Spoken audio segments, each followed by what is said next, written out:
Hi everybody, this is a very quick video review to say thank you to those of you who contributed to Module 15.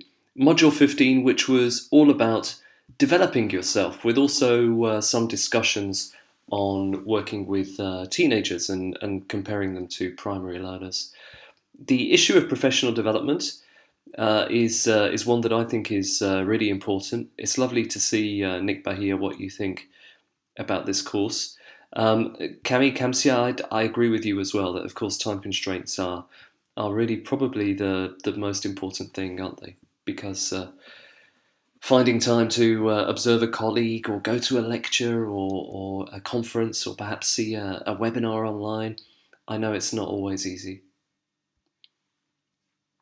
Actually, there was a questionnaire about professional development, and I can see here from about 7 of you who responded an interesting pattern around observation, which for me actually is probably the most useful element of professional development I've used in my career. Now I can see that a lot of you already observe colleagues when they're teaching, but actually fewer of you ask colleagues to observe you when you're teaching. And I think that's probably quite normal. There is a bit of apprehension I have also about asking somebody to watch me. But the whole process is of course really helpful. Just making me think about what I'm doing, which can only be a good thing. In the same way that you think about what you do when you're watching another teacher as well. Now, as I said, the other discussions were around teaching primary and secondary learners, and probably one of the biggest issues for teenagers, especially, that we discussed was how difficult they find it to actually speak in the classroom sometimes, and how perhaps embarrassed they might be about their English, using their English.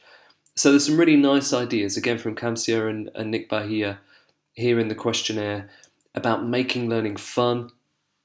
Make sure that their anxiety is reduced, and making something fun is the best way to do that.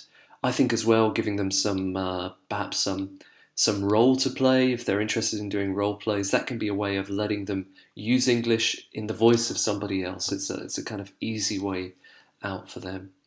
And I like this idea of Kamsia as well, using, for example, song lyrics. I actually used to do quite a lot of that when I was teaching teenagers, mainly because I hoped and I know that a few of them did actually use the lyrics, perhaps singing along to the songs that we looked at in class. So even if they're not speaking in class, you know at least they might be singing when they're alone, or when they're just at home, perhaps by themselves. Okay, as I said, a very short overview at the moment. I know you're really busy, but stay tuned for some Aptis speaking test support, which I'll be doing over the next week or so. So look out for that on the forum soon. Thanks for watching. Bye.